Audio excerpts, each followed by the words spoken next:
But to give you kind of an introduction, my name is Matt Morano. I'm an associate dean here in the admission office at Providence College.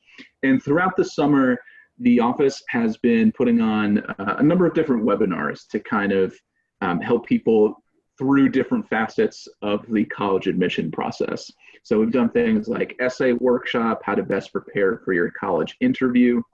And I think tonight is a really fun topic to talk about, or an exciting topic. And we're talking about college athletics and some of the kind of rules and regulations between different schools and the NCAA.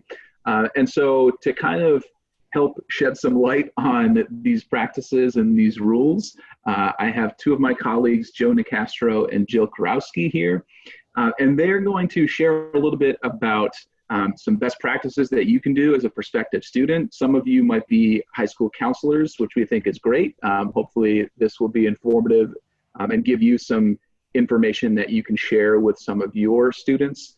And I think, you know, it's one of those topics that no matter how many years I meet a counselor that has been in the profession, everyone always seems to have questions about athletics. And part of that is due to kind of the seemingly ever-changing landscape of collegiate athletics. And I think this year is certainly no different due to the fact that there are basically a whole new set of rules for the pandemic that we find ourselves in. And so to help you understand these new rules, I think Jill and Joe are going to do a great job of providing some support and some assistance with that. So I'm going to turn it over to Joe. He's going to kick things off, and then feel free to utilize the chat function at the bottom of the screen. I'll kind of be moderating the questions that come in through the chat, and we will pause a little bit to kind of answer those questions. And at the end, I'll also kind of pose some questions to both Jill and Joe, and we can get those all sorted out. So, Joe, I'm going to mute my camera so that people don't have to stare at my ugly mug for a little bit, and then I'll turn it over to you. Great, thanks, Max. So my name is Joe Nicastro. I'm the Associate Athletic Director for Compliance at PC. I've been in compliance for about 17 years now, and I've been at PC for about 11.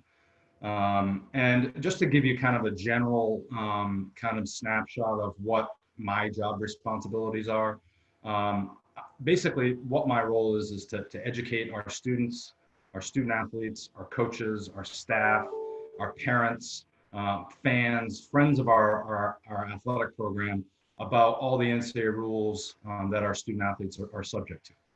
And there's many of them, and as Matt mentioned, they're a lot different now over the past 6 months than they were before, given the pandemic. So that's sort of my job. I'm in charge of initial eligibility, which is one of the topics I'm going to talk about today, continuing eligibility, monitoring recruiting, scholarships and financial aid, monitoring our playing and practice seasons, how much we can practice in a given day, given week, those types of things.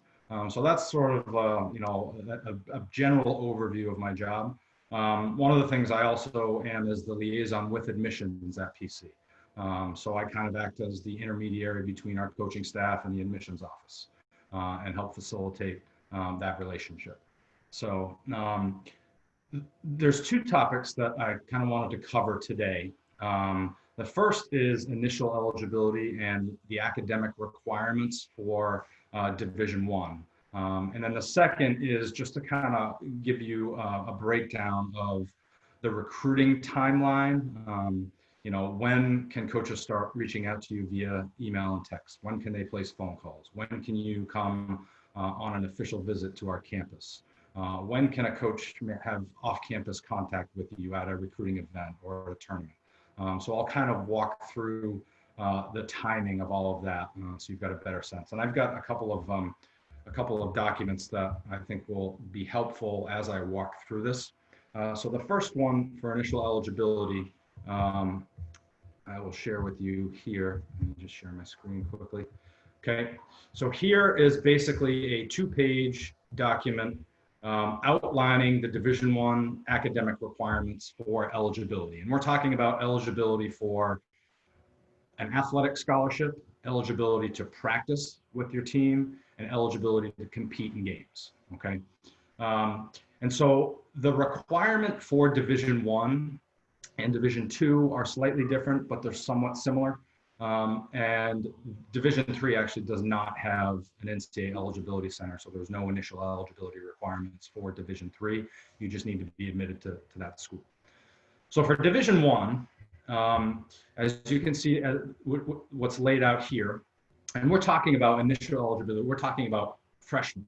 So incoming freshmen coming into college in order to be eligible for aid, practice, and competition your freshman year.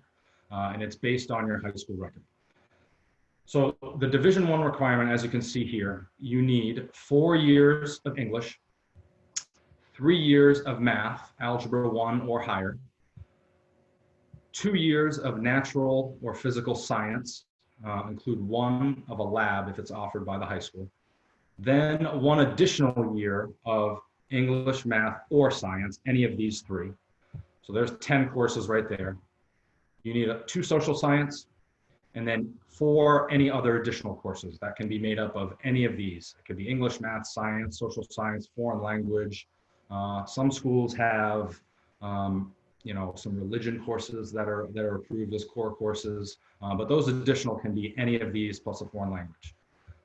So that makes up your 16 core courses over your 4 years of high school.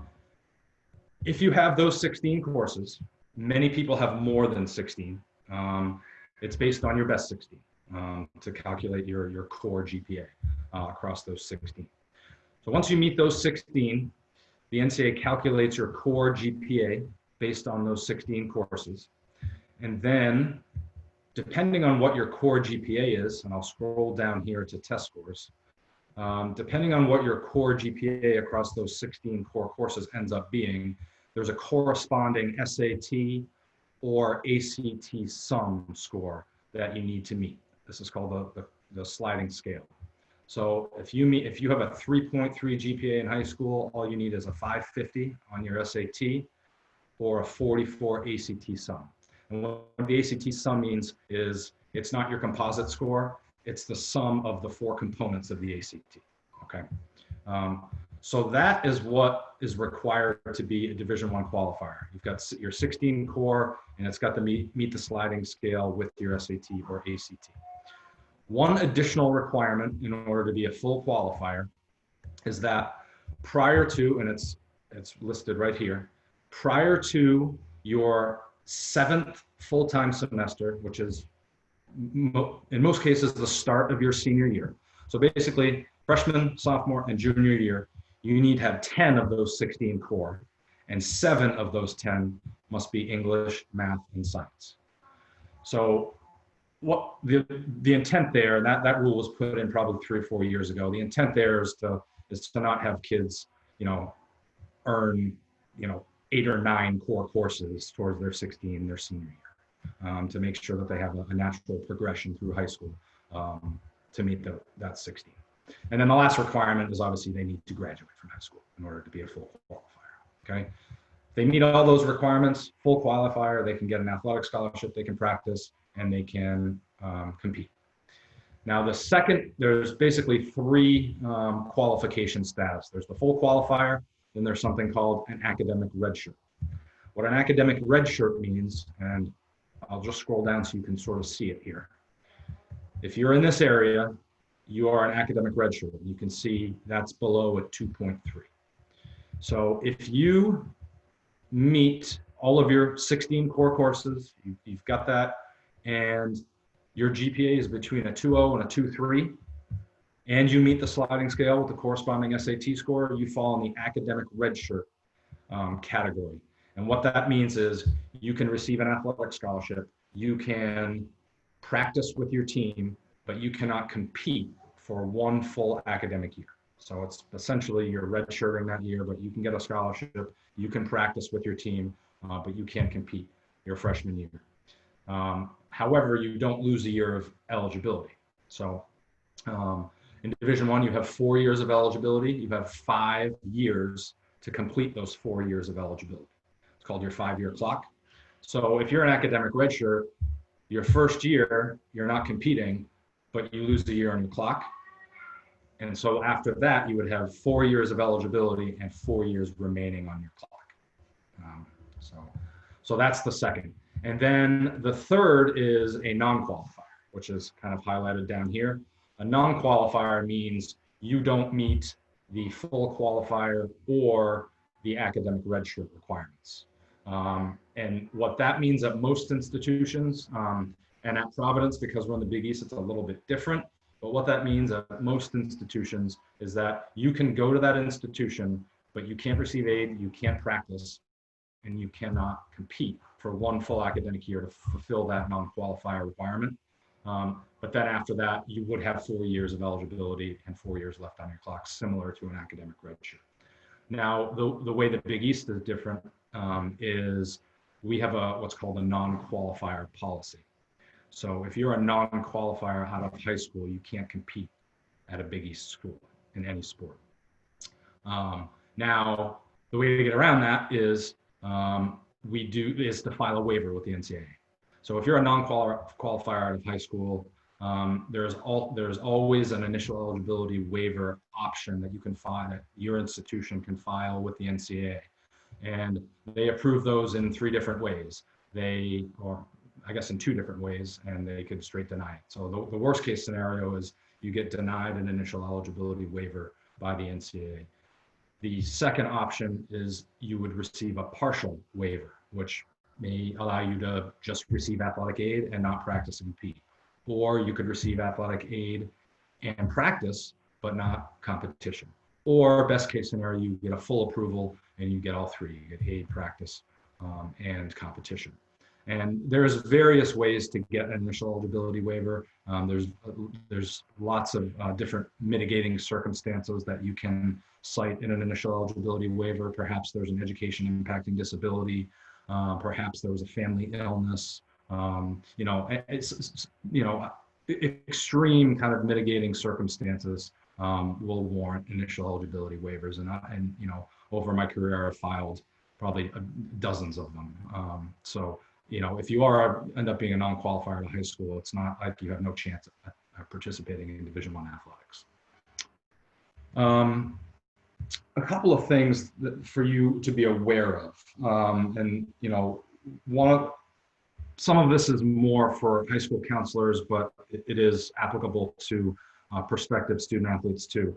I get these questions all the time. How do you send your transcript and test scores to the Eligibility Center? And there's a couple of ways to do that. One, you can have your high school, literally mail an official stamped copy of your transcript to the Eligibility Center in a sealed envelope. That's sort of the traditional method. The other method is for your high school counselor to upload a copy of your official transcript to the NCAA portal. So every high school has an NCAA Eligibility Center account where they have the ability to, 1, upload transcripts, and then the NCAA will just pull that and put it to the student's file. 2, and this may be even more important, is to update their list of approved courses. So every high school that has an account with the Eligibility Center has a list of NCAA approved courses that needs to be updated regularly. And so when the NCAA is looking at a high school transcript, they will look at the transcript and the courses that are core that are listed on that transcript, and they will make sure that it's been approved as an NCAA core course on that high school's list of approved courses. So it's really important when you're mapping out your 4-year high school schedule to make sure that you're cognizant of the list of approved courses and that you're not putting someone in, a math course that the NCAA hasn't approved, because they won't get credit for that course and that won't count toward their 60. So that's a really important piece. And then the last thing I have, and this kind of dovetails into my recruiting sort of presentation, is recently, about 72 hours ago, the NCAA came out and approved a blanket waiver due to the COVID-19 pandemic that eliminates the SAT and ACT requirement for students who are graduating high school in 2021. So for rising seniors in high school, in order to be eligible to participate in Division I athletics, all you need is the 16 core. You just need the 16 core and a 2.3 GPA to get above the academic redshirt threshold. You don't need to present an SAT score. It's solely based on your high school transcript. And they actually did that with the 2020 seniors who were really affected by the pandemic, and they've extended it through 2021 just because, you know, the SAT and the ACT have gone, you know, mostly virtual, and it's a lot different than it was. So they're providing that flexibility for the rising seniors, those 2021s. I'll stop there, and I don't know, Matt, if you want to, you know, take questions about initial eligibility right now, or if you want me to just continue on recruiting, and then we'll do questions at the end. However you want to. I think my favorite question when it comes to college athletics is, does admissibility mean the same thing as eligibility? And I think you covered a little bit, but I think we kind of need to dive into this a little deeper, just because this seems to come up quite a lot. Yeah, no, I had that in my notes. So every institution is different on how they manage admission and what the relationship is with athletics.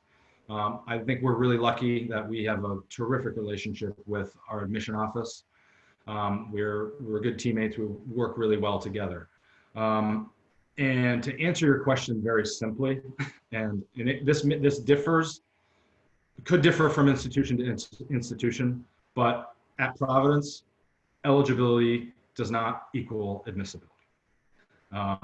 Just because you are a final qualifier out of high school does not mean that guarantees you admission to Providence College. So I don't know how if you want to expand on that, Matt, but you know, it's pretty simple. Yeah, I think I can talk a little bit about, you know, the kind of the process and how an athletic recruit comes through our pipeline, and I think, you know, that might be beneficial for counselors and students to know, but just know that this isn't the same thing at every school. And so at Providence College, we have assigned different members of the admission office to act as athletic liaisons for certain sports that are on campus. And so, for example, I'm the liaison for the men's lacrosse team, and I'm the liaison for the women's basketball team. And so when a coach is thinking about recruiting a prospective student, then they will send me the student's transcript, basically the most up-to-date academic information that they can get. And so we will take a look at that within the admission office, and we will tell coaches, this student is someone who we think is a great fit for Providence College, and as long as they remain consistent academically, we don't foresee any issues with them becoming both athletically eligible and admissible at Providence College. We might tell a coach that, you know, this student has done pretty well in high school, but we'd really like them to take like these certain classes if you still want to pursue them as a recruit. Or we might tell a coach, you know what, this student is not really a great fit for Providence College academically, and it's probably best that you just stop recruiting that student because we think that they would struggle academically once they got here. And so I think we're really lucky, as Joe mentioned, that we have a really great relationship with all of the coaches and with Joe's office as well. But yeah, I mean, I think to kind of go back to the original point, just because you might be eligible to play a sport in college doesn't necessarily mean that a college is going to admit you and give you an acceptance letter, because every school has different standards for their admission, basically. I know that kind of sounds very simple, but yeah, it's different everywhere.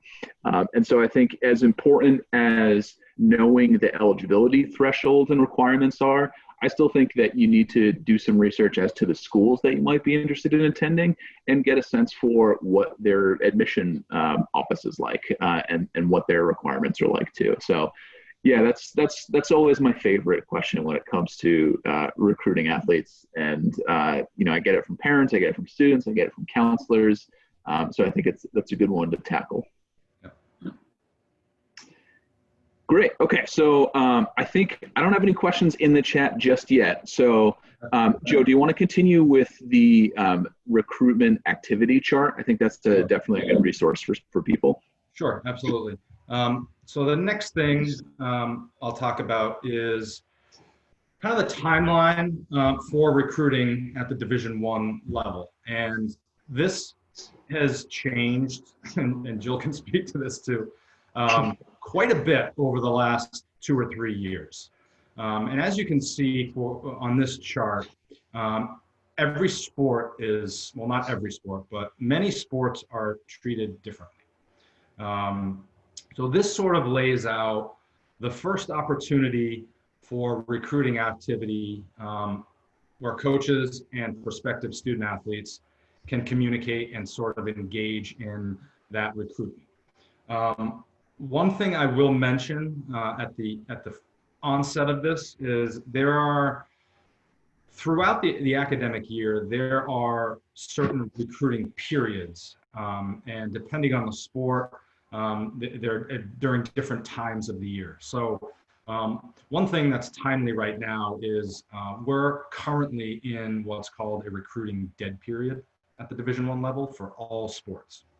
And that actually started back in mid-March when this whole thing happened, and has been in effect and was recently extended through the month of September. And what a recruiting dead period means is that coaches, Division I coaches, cannot have any in-person on campus, meaning on our Providence College campus, or off campus, meaning at a recruiting event, at your home, contact with a prospective student athlete. So nothing can be in person, whether it's on campus or off campus. However, during a dead period, you can still make phone calls, you can still send texts, you can still send emails. Those are all permissible. So it's not like it's completely no contact whatsoever. It's no in-person contact. Then there's something called the quiet period, which only really applies to a handful of sports. And in a quiet period, that means you can only have in-person contact on your institution's campus. So you can't go out and recruit at an off-campus event, but a student could come to your office and you could have a recruiting conversation with them on our campus. And then there's a contact period where, everything's permissible in person, on or off campus, phone calls, all that type of stuff. And then some sports have what's called an evaluation period, which means you can go off campus and recruit, but you can only evaluate. You can't have any face-to-face contact. Okay, so that's kind of just a snapshot of the recruiting periods. We're currently in a dead period, so it's only virtual type stuff that Division I coaches can be doing. So just to sort of walk you through this, as you can see, in terms of correspondence, private messages, what that means is emails, text messages, letters in the mail, printed recruiting materials, those types of things. The majority of sports can start doing that September 1st of their junior year. June 15th after the sophomore year, all sports here. So if the sport isn't listed in one of these first 6, it's kind of lumped into this all other sports bucket. So you see men's basketball and most other sports are June 15th after the sophomore year, coaches can start to reach out to you. Then you can see baseball, lacrosse and softball, football and women's basketball are a couple of months later, 2.5 months later, September 1st at the start of the junior year. And then you can see men's ice hockey is even a little earlier than most of our sports. It's January 1st of the sophomore year. And the rationale there is that's sort of the timeline when a lot of Canadian student athletes have to make a decision between playing major junior A hockey up in Canada which is considered professional. And if a student does that, they've got to forfeit their NCAA eligibility, or deciding whether to go the NCAA collegiate route. So that's why theirs is a little bit different and considerably earlier than everyone else. Then you can see here, some sports have a restriction on incoming phone calls, and incoming means the student is calling the coach. So, for example, for Jill, she can't even receive a phone call from a prospective student athlete until September 1st of that student's junior year, the same time that she can send them. And that's true for softball as well. So some sports are anytime. The basketballs are anytime, baseball's anytime, football's anytime. But the majority of them outside of lacrosse and softball and men's ice hockey are that same June 15th date. And it's listed here for the outgoing phone calls as well. And then the next part of this slide is recruiting activity in terms of visits and scholarship offers. So unofficial visits, what an unofficial visit means is you come to our campus and visit and meet with our coaches, and you finance 100% of that visit. So we don't pay for any of those expenses. We can't pay for a meal on campus. It's you either flying or driving to our campus and paying for that campus on your own. And you can see the dates of those unofficial visits here for the specific sports. An official visit is a visit that we as an institution finance in part or in whole. And we can pay for transportation for the prospect and lodging for the prospect and parents if they stay in a hotel, and then meals for a 48-hour period for the prospect and 2 family members. Okay, so what we can pay for is 48 hours of those expenses for the recruit, and then the lodging and meals for 2 family members. In addition to that, the family members would have to pay their own transportation even for an official visit. Okay, and the one exception to that is men's and women's basketball. They can pay for 2 family members transportation, but all other sports, that's not permissible. And then you can see the dates on official visits per sport. Off-campus contact, the dates are there. That means going to a recruiting event, and after the recruiting event is over, having face-to-face contact and recruiting conversation with the prospect. And then the last column is a verbal offer of aid. And so in some sports, it's not legislated because, in men's basketball and women's basketball, they can receive phone calls at any time. So during those phone calls, if they receive it, they can offer aid. But in many of the other sports, it's sort of linked to the first permissible contact date. So you can see here, in most sports, it's June 15th after the sophomore year, which is the first time that you can make a phone call and text and email. So it's sort of linked to those dates when the coaches can make a verbal offer. And one final thing I will say is for a written offer of aid, it's a very different date, and it's standard across the board for all sports. It's August 1st of the senior year. So in order for a coach to be able to text you that they're offering you a scholarship, put it in an email, put it in letter form, that can't happen until August 1st of the beginning of the senior year in high school. So I'll stop there. I know that was a lot to kind of digest, but I think it's helpful to kind of have, sort of a chart of, per sport when you can start doing stuff. Because I keep this chart pinned on my desk because I always get questions, and I know every sport's a little bit different. So yeah, Jill, thank you. We actually had a question that I think is a really good transition between what you have to say and before I turn it over to Jill. But we had someone reach out and say, can athletes initiate contact anytime as a rising senior, and just like the coaches, and have to follow, or the way it's written is, can athletes initiate contact anytime and just the coaches have to follow the dead period rules? And then there's another question that says, do PC coaches like it when potential athletes reach out to them? So I think this is kind of for both of the you, I first guess. part, Jill, you can take a second. Yeah, exactly. Yeah, during a dead period, absolutely.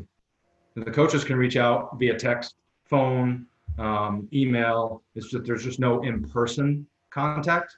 So during a dead period, or a prospect could absolutely pick up the phone and call a coach, and the coach is assuming they're allowed to receive phone calls from incoming phone calls from prospective student athletes at that time.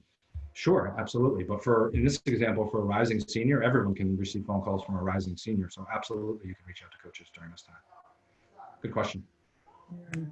Yeah, and then so part two, Jill, was do coaches like it when prospective student athletes to reach out to them? Yeah, I do love this question, and I get it all the time from travel ball coaches and whatnot, and I appreciate this conversation. I know you said there's some counselors on here. Hopefully there's some prospective student athletes and parents too, because we're all trying to navigate, our new normal, per se, in terms of recruiting, and I think the one thing that's remained the same, whether or not it's in person, whether or not we're in an evaluation period or a dead period, the key to getting recruited is you have to get seen. No matter what that looks like. It could be virtually, it could be in person. So in order to do that, you have to contact coaches. So do we like it? Absolutely. I think it shows your level of interest, and, to Joe's point, if you were following all the dates, we're allowed to respond after, a certain date. For softball, it's September 1st of your junior year. For other sports, you have to follow that chart. I do have it pinned up in my office too, because I even, ours is across the board and I still have it up there. So, sometimes it is tricky to follow, and especially if we're looking at, if you're talking to a prospective student athlete that's, hoping to play at that next level, as a counselor, you may have to know 3 different divisions or NAI on top of junior college rules as well. And, it can be challenging, but keep in mind, if you're providing advice or if you're looking for advice, you have to be seen. So, the squeaky wheel will always get the oil, in my opinion. And, this summer is, I think, a testament to that, because, I'll talk a little bit about, our social media presence and, what that looks like. Now is a really good time. If you haven't done it, Google your name, see what pops up, because as coaches, that's what we're going to do. If we start seeing prospective student athletes tag us, in tweets or on Instagram or whatnot, with certain workouts, and they're consistent about it, we're going to go back and not only call the coach if we have an interest, if we've identified you as an athlete, but we're going to see what the back end of your social media looks like. I think, especially with everything going on this year, since the pandemic and, a lot of the movements that are going on with Black Lives Matter, we're really being diligent to see if your values align with ours and our universities. So, I think that's a really, really big piece. And I'll share my screen too. I wanted to provide a couple just, quick tips on getting recruited. I love this topic. I think there's a program for everybody, whether if it's Providence or whether if it's a different school, I do believe that there is a program for everybody. So, to get seen, start looking at your own personal brand. And I think that's how Matt, possibly found me to be a panelist on this. For Twitter, am I social media savvy? No. Do I consider one of my other assistants a better influencer than me? Absolutely. But, I do find you can provide a lot of information and be influential, on Twitter. And, again, this is just that norm we've been, thrusted into. So we have to adapt. And, our thing is going to change suddenly, this fall, where we're going to have camps and bring people on campus and meet you and talk to you one-on-one and see your athletic abilities. I don't think so. I don't think that's going to change anytime soon. So start thinking about what your personal brand looks like. September 1st is coming up pretty quick for us as coaches. So on the softball end of things, and people that we're going to contact are those that right now have been really, really persistent and consistent with their interest in us on social media, especially Twitter. I get tagged quite a bit, probably on a daily basis, from a handful of student athletes that are interested in Providence. And they also direct message me. I can't respond. I know Joe talked a little bit about, the communication and correspondence piece, but, we can certain messages on Twitter. So they're going to get phone calls, maybe September 1st or sometime in the month of September. Absolutely. Because they've been really persistent. Again, go back to that mentality of the squeaky wheel will get the oil. So, and be social media smart. I don't think we talk about this enough, but our cardinal rule in our program, and one of our absolutes, is if your grandma can read your tweet, if you can show them your social media to your grandparents, then it's probably okay to post. If you have to think about that question while you're posting, don't put it on there. I know there's been certain universities that have rescinded offers to student athletes because of their social media. And again, think about, do your values align with that university and that program that you're talking about? So be really smart about that. And then provide key information. This one drives me crazy, and maybe that's how Matt probably saw one of my tweets that got like 200 because it's so interesting because it's just such fundamental information that people don't provide. When I get emails, I will have to dig and scour through it in email of maybe 4 or 5 different paragraphs about how beautiful our campus is and how amazing it was when we walked, down, Huxley Avenue, and it's all these. We love Providence. We know our facilities are amazing. The people that work here are phenomenal. For me, when we're getting to emails, and especially when there's a lot of games coming up, almost just get to the point. Hey, I'm interested in your school. This is my name. Please provide your grad year. This is really important, and just a small little piece of information that gets left off so often. But provide your grad year, even on your Twitter handle. You're allowed so many characters under your name. Put your grad year, put your email, put it, maybe you're ranked in the top 100, for us, it's like flow softball, put certain little stats up there so we can find you and identify you easily. And again, now because we're recruiting virtually and off videos, and, for us, it's a program called Athletes Go Live and Facebook Live and all these things. Put your jersey number. It doesn't matter what sport, provide your jersey number. I can't tell you enough. Again, we'll get names, we'll get maybe even colors of jerseys if we're lucky, but they won't put their jersey number. So it's like following little ants, and it's like, for an hour and a half, I think I saw you. And that's a fair assessment. We want to make sure we give you a fair evaluation.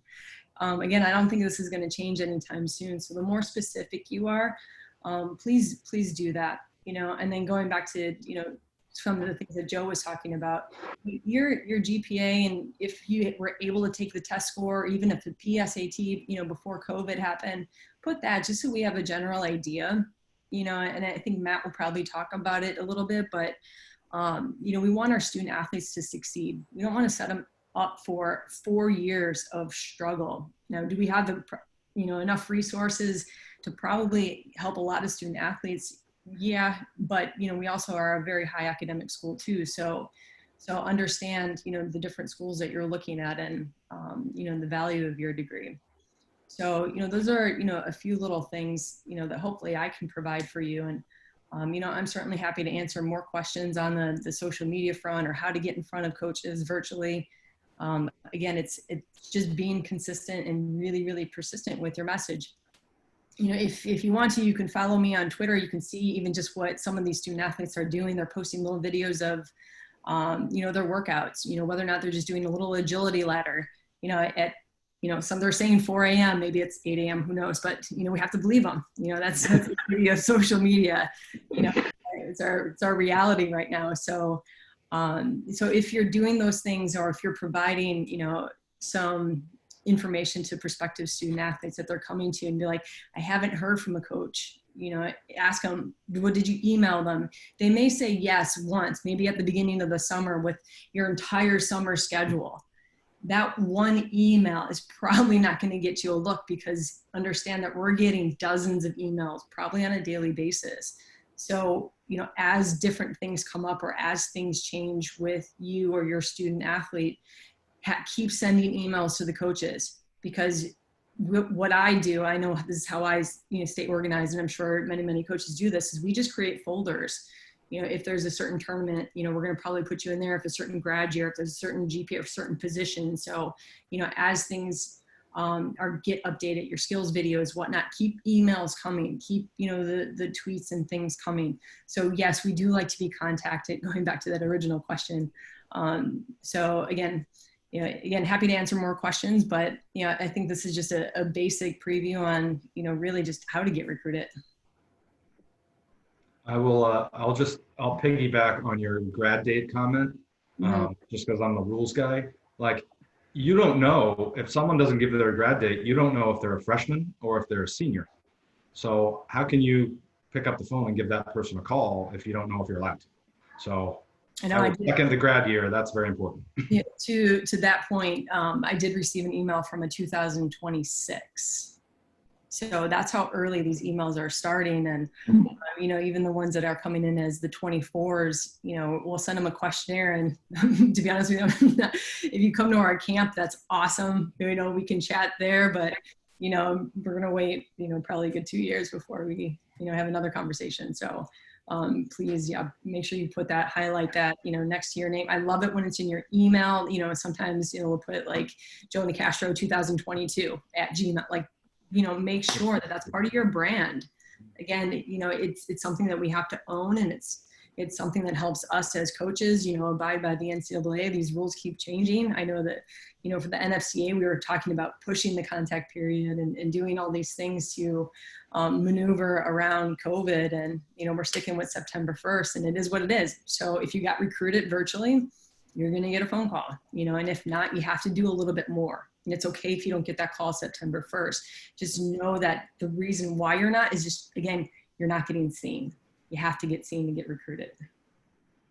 And one thing I did think about relative to phone calls, because I know there's a lot of counselors on the line, that phone call timeline does not apply to counselors.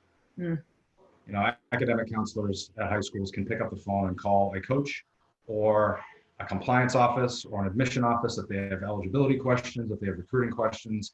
They can call about an 8th grader if they wanted to. So just to clarify that those dates don't apply to counselors, just prospective student athletes and their parents. Awesome. Thank you both so much. I thank you for sharing all of this information. There's another question that just came through, so I think this is a good opportunity for this one. And it says, for committed student athletes, is the timeline differing to submit applications in regards to signing days, et cetera? And would you recommend committed athletes to do interviews and supplemental essays? So I know I can probably answer some of that, but I think, all right. So I can tackle some of that. So yeah, largely the application deadlines are going to be pretty much the same for recruited athletes and non-recruited athletes. There are some instances where we're past kind of the regular decision application deadline, and a student athlete that may have been committed at one school and for some reason it didn't work out, they're still allowed to apply, but they have to kind of reach out and do some outreach first. We're not just going to like take an application out of the blue from someone just because it didn't work out at a prior school. So I think for 99% of applications in 99% of cases, the application deadlines are pretty firm, whether you're a recruited athlete and whether you're a normal prospective student. And I would say that doubly goes for anyone who's applying early decision. Not every college or university offers early decision as a way to apply to a school, but the ones that do have to be pretty strict about early decision deadlines because that there's kind of a binding nature to early decision, and you're essentially signing a contract when you submit an early decision application. And so it's really rare that we would ever extend an early decision deadline, whether that student is a recruited athlete or not, in the admission process. And the second part to this question was, do we recommend students, committed athletes, do interviews and supplemental essays? 100% yes. I think that is something that is pretty easy for student athletes to do. I mean, you have access to all the things that normal recruited students get to do. And I think the more that you can let the admission office know the type of person you are, the more reassured we can be that you're going to be a fit to our campus beyond the field and beyond your athletic contribution to Providence College. And so, yeah, I don't think any of those things would ever hurt a recruited athlete. I think that only kind of puts us more at ease as an admission office, that not only are you going to be a great contributor to your team and your teammates and your coaches and the sport that you're going to play, but to the rest of campus as well. Because I think the thing that kind of gets lost sometimes is that student athletes have a very time-consuming role on campus, but I think ideally we still want them to participate in clubs and organizations outside of their athletic ability. We still want them to be leaders on campus. We want them to be fully vested members of a campus community.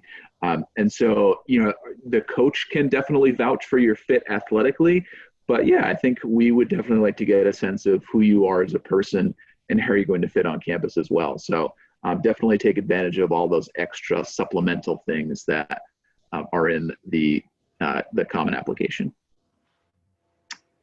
Fantastic. Okay, so I wanted to share one thing as well, because I mean, both of you shared your screen, so I feel like I have to do it at this point. And this is, it might sound like a little doom and gloomy, but I feel like one popular question that I get all the time is like, what are my chances, right? Like how easy is it going to be for me to get recruited? And I sometimes I wish I had this like at my college fair at a table, but it's pretty easy to Google this. This is just from NCAA's website. And this shows you the amount approximate, I mean, it's not always exact, but the amount of high school participants that play each sport and what the likelihood is of the student playing that sport in the NCAA. And it even does the breakdown with different divisions. And it's both for men's and for women's sports. And so, yeah, I mean, usually at a Division I institution like Providence College, my answer to a lot of students is that if you haven't had some sort of contact with a coach by the time your senior year begins, it's honestly kind of unlikely that you would play a Division I sport at Providence College, just because that's kind of the level of competitiveness that a D1 school will have. The odds can increase a little bit if you're looking at different divisions. But yeah, I mean, this is just kind of the reality of the competitiveness level of playing a collegiate sport. And so I think it's good to kind of have some realistic expectations depending on the sport that you're looking at. But as Jill mentioned, I mean, getting in touch with a coach is only going to help you out. You're certainly not going to get recruited if you do nothing, right? If you're looking to play at the D1 level and you have done nothing and no coach has reached out to you, you're not really going to walk on to a D1 school's campus and play sports there. So I think, like I said, setting a realistic expectation depending on the sport that you're looking at is always a good idea. So again, that's my piece for the athletic part. But again, I just wanted to thank both of you for helping out tonight. We can stay on for a little longer and help out with questions if there are any that are going to come through the chat. But again, just thanks for devoting some of your time. I know that information was really helpful for me. It's always good for me to get a refresher on the rules. Joe, I think I might need that like timeline pinned in my office too, because You got it.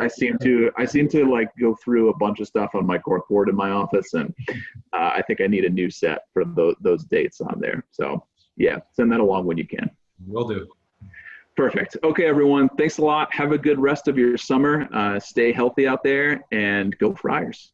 Take care, everyone. Bye. Thanks.